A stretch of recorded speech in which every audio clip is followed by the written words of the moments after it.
అందరికీ నమస్కారం. ప్రస్తుతం మనతో పాటు ప్రముఖ ఆధ్యాత్మికవేత్త, astrologer, professor Brahmasri doctor Mullapudi Satyanarayanamurthy garu ఉన్నారు. సో గురుగారితో మాట్లాడతాం.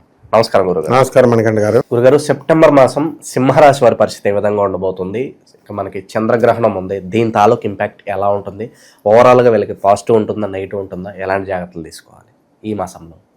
చంద్రగ్రహణం ఎఫెక్ట్ లేనటువంటి ఏదైనా ఒక రాశి ఉందంటే అది సింహరాశి మాత్రమే. సింహరాశి వాళ్ళు ఎప్పుడూ కూడా దాన ధర్మాలు చేయడంలో ముందుంటారు కాబట్టి దైవశక్తి వీళ్ళకి చాలా ఎక్కువగా కాపాడుతూ ఉంటుంది.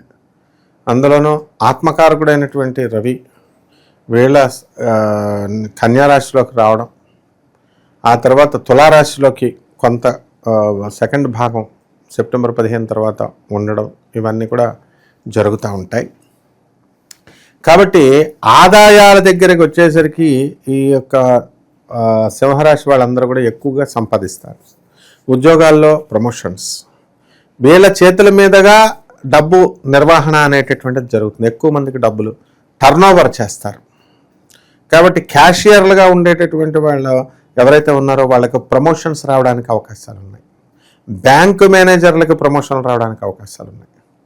అలాగే వీరి యొక్క ఆదాయాలు బాగా పెరగడంతో పాటు సైడ్ వ్యాపారాలు కూడా వీళ్ళు చేస్తూ ఉంటారు. రియల్ ఎస్టేట్ రంగం అని ఇలాగని ఏదో ఒకటి చేయకుండా సింహరాశి వాళ్ళు ఉంటారు.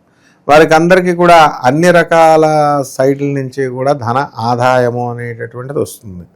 వీళ్ళ భర్తలు కూడా వీళ్ళు ఉద్యోగాలు కూడా చేయడము, వ్యాపారాలు చేయడము, ఇవన్నీ కూడా ఉంటాయి. ఇకపోతే ఉద్యోగంలో ప్రమోషన్స్ అనేటటువంటివి వీళ్ళకి రావడం జరుగుతుంది. వ్యాపారాల దగ్గరికి వచ్చేసరికి కట్టెల వ్యాపారము, తర్వాత బొగ్గు వ్యాపారము, తర్వాత ఈ యొక్క పూజా స్టోర్సు, కిరాణా వ్యాపారాలు, అపరాలు, ధాన్యాలు అమ్మేటటువంటివి, కూరగాయల వ్యాపారము, సాఫ్ట్వేర్ ఉద్యోగాలు, ఇలాంటివన్నీ కూడా వస్తాయి. అయితే ఈ యొక్క సింహరాశి వారందరూ కూడా వితండవాదము అనేటటువంటిది ఎక్కువగా చేస్తూ ఉంటారు ఈ నెలంతా కూడా. కాబట్టి ఈ వితండవాదం జీవిత భాగస్వాములతో, వ్యాపార భాగస్వాములతో చేయడం వల్ల వీళ్ళకి కాస్త లాస్ రావడానికి అవకాశాలు ఉంటాయి.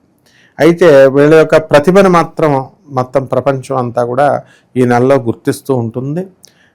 ఇకపోతే విద్యార్థులు, ఈ సింహరాశి వాళ్ళందరూ కూడా బ్రహ్మాండంగా చదువుతారు. ఈ నెలలో మంచిగా సెప్టెంబర్ నెలలో మంచి మార్కులు వస్తాయి. అలాగే ప్రభుత్వ సంబంధమైనటువంటి టెస్టులు రాసినటువంటి వాళ్ళందరూ కూడా వీళ్ళు పాస్ అవ్వడము ఇలా చాలా జాగ్రత్తగా ఉంటుంది. కొత్త ఉద్యోగాలు, క్యాంపస్ ఇంటర్వ్యూలు, సాఫ్ట్వేర్ ఉద్యోగాలు, ఇవన్నీ కూడా మంచిగా బ్రహ్మాండంగా ఉంటుంది. అలాగే ఈ యొక్క ప్రయాణాలు, దూరపు ప్రయాణాలు అనేటటువంటివి చాలా ఎక్కువగా చేస్తారు. సంవత్సరానికి వీళ్ళు ఈ నెలలో కనీసం ఒక వారం రోజులైనా సరే విదేశాలకు వెళ్ళడము, లేదా అక్కడి నుంచి వేరే ప్రాంతాలు మారడము, ఇలాంటివన్నీ కూడా జరుగుతాయి.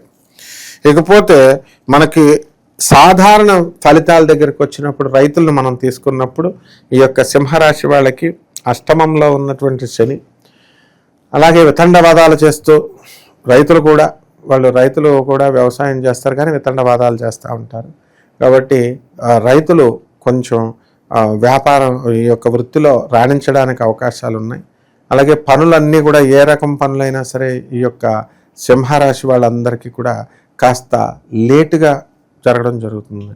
అకాలం అమ్మైనటువంటి సమయంలో అకాల భోజనాలు చేయడం, ఇవన్నీ కూడా గ్యాస్ట్రిక్ ప్రాబ్లమ్స్ వీళ్ళకి తీసుకురావడానికి అవకాశాలు ఉంటాయి.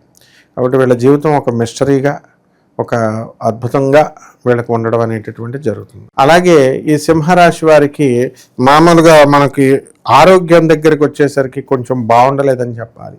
వీళ్ళ పిల్లల ఆరోగ్యాలు కూడా బాగుండవు అనమాట. అండ్ వీళ్ళ ఆరోగ్యాలు బాగుంటే వాళ్ళ పిల్లలు అమెరికాలో ఎక్కడో ఇంకొక హాస్టల్లో వేస్తారు. వీళ్ళు ఉండేది ఒక రాష్ట్రం, ఆ కుర్రాడు ఉండేది ఒక రాష్ట్రం. వాడిని హాస్టల్లో వేసి వాడు చదువుకుంటున్నాడంటే వారం పాపం వాడికి ఎలా ఉంది, బాగాలేదు, జ్వరం వచ్చింది, ఇవన్నీ కూడా వీటి కోసం వీళ్ళు కారులో వెళ్ళడం, ఆ విధంగా శారీరక శ్రమ అనేటటువంటిది ఉంటుంది. ఎక్కువ తలనొప్పి, అలాగే ఈ యొక్క కామోద్రేకము అనేటటువంటిది ఈ సింహరాశి వాళ్ళకి తక్కువగా ఉంటుంది.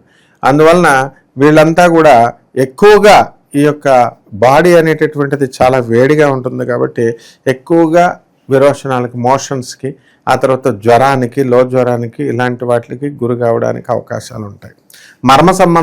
మర్మాంగ సంబంధమైనటువంటి ఈ యొక్క ఇవి వ్యాధులు రావడానికి అవకాశాలు ఉన్నాయన్నమాట. అదేవిధంగా ప్రేమ మరియు వైవాహిక జీవితాలు కనుక తీసుకుంటే సింహరాశి వాళ్ళు ప్రేమించరు అసలు ఎవరిని కూడా. ప్రేమిస్తే మాత్రం వదలరు. అది వీళ్ళ యొక్క రవి నిజాయితీకి మారు పేరు అనమాట. కాబట్టి ప్రేమలో వీళ్ళు సక్సెస్ అనేటటువంటిది గ్యారంటీగా సాధిస్తారు. వాడు అణిగిమణిగి ఉండేవాడు కాకుండా మామూలు వాడిని కనుక ప్రేమిస్తే వాడికి గ్యారంటీగా 3 నెలల్లోనే డైవర్స్ గ్యారంటీ. కాబట్టి సింహరాశి వాళ్ళకి ఆడపులి అని పేరు అనమాట ఈ సింహరాశి వాళ్ళకి. కాబట్టి జాగ్రత్తగా చూసుకొని వీళ్ళందరినీ కూడా మనము పెళ్ళిళ్ళు చేయాల్సినటువంటి అవసరాలు ఉన్నాయి. లేకపోతే లివింగ్ ఇన్ రిలేషన్స్, అక్రమ సంబంధాలు పెట్టుకున్నటువంటి వాళ్ళు, పెట్టుకోవాలనుకునేటటువంటి వాళ్ళు, రకరకాల వర్గాలు ఉన్నారు. ఇప్పుడు కాలం మారిపోయింది. ఇక్కడ మడికట్టుకుని ఎవడో కూర్చోలేదు. అందువలన ఈ ఎవల్యూషన్లో ఈ యొక్క రాశి వారికి కాస్త జాగ్రత్తలు తీసుకోవాల్సినటువంటి అవసరం ఉంది. పనికి మాలిన వాళ్ళతో కనుక స్నేహాలు చేస్తే తప్పకుండా వీళ్ళ జీవితమే నాశనం అవ్వడానికి, ఎవరికి యూజ్లెస్గా మారిపోవడానికి అవకాశాలు ఉంటాయి. కాబట్టి యువత ముఖ్యంగా వివాహాలు అనేటటువంటివి, ప్రేమ వివాహాలు జరగడానికి అవకాశాలు ఉన్నాయి. ఇక విశేషంగా కలిసి రావాలంటే ఎలాంటి పరిహారాలు చేసుకుంటే బాగుంటుంది అంటారు వీళ్ళు? ముఖ్యంగా ఈ రాశి వారంతా కూడా మనం చెప్పింది స్కెలిటన్ ఐడియా చెప్పాం, రాశి ఫలాల ప్రకారం ఇలా ఉంటుంది అని. అయితే వ్యక్తిగత జీవితం వేరు, వ్యక్తిగత జాతకం వేరు. ఆ వ్యక్తిగత జాతకంలో వీళ్ళందరూ కూడా ఎప్పుడు పుట్టారు, ఎలా పెరిగారు, ఎలా పెరుగుతారు, వీళ్ళకి ఉద్యోగాలు వస్తాయా రావా, వీళ్ళకి ఎవరు భార్యాభర్తలు పెళ్ళిళ్ళు చేసాం, ఈ వివాహం నిలబడుతుందా నిలబడదా, అనేక రకమైనటువంటి సమస్యలు వస్తాయా, ఎవరైనా వీళ్ళ భార్యాభర్తల మధ్య 3వ వ్యక్తి దూరేటటువంటి అవకాశాలు ఉన్నాయా, ఇలాంటి సమస్తమైనటువంటి ఇవన్నీ కూడా మనం జాతకాలను బట్టి మనం చెప్పుకోవచ్చు. విడాకులు వస్తాయా రావా అని ఇవన్నీ కూడా. దానికోసం ఏ జ్యోతిష పండితుడినైనా వీళ్ళు సంప్రదించవచ్చు, లేదా మోడర్న్ సైన్స్ని, ఏన్షియంట్ కల్చర్ని, ఏన్షియంట్ జ్యోతిషాన్ని మనం బ్లెండ్ చేసి చెబుతాం. కాబట్టి మనల్ని సంప్రదించిన మనం చెప్పడానికి రెడీ అనమాట ఎప్పుడు కూడా. కాబట్టి పరిహారాల దగ్గరికి వచ్చేసరికి రాహు జపం చేయాలి, రాహు స్తోత్రాలు చదవాలి, రాహు కిలోంపావు మినుముల్ని, ఆవుపేట రంగు ఉన్నటువంటి వస్తువుల నుంచి పేద బ్రాహ్మణులకి శనివారం నడపతాయి 8 గంటలకు దానం చేసుకోవాలా. అలాగే శని జపం చేసుకోవాలి, శని స్తోత్రాలు చదవాలి, శనికి కిలోంపావు నల్ల నువ్వుల్ని, నల్లని వస్త్రాన్ని పేద బ్రాహ్మణులకి శనివారం నడపతాయి 8 గంటలకు దానం చేసుకోవాలా. దశమహావిద్యల్లో ఒకటైనటువంటి మహాకాళి అమ్మవారి యొక్క మంత్రజపము, అనుష్ఠానము ఇవన్నీ కూడా చేసుకోవడం ద్వారా అద్భుతమైనటువంటి ఫలితం మనకు వస్తుంది.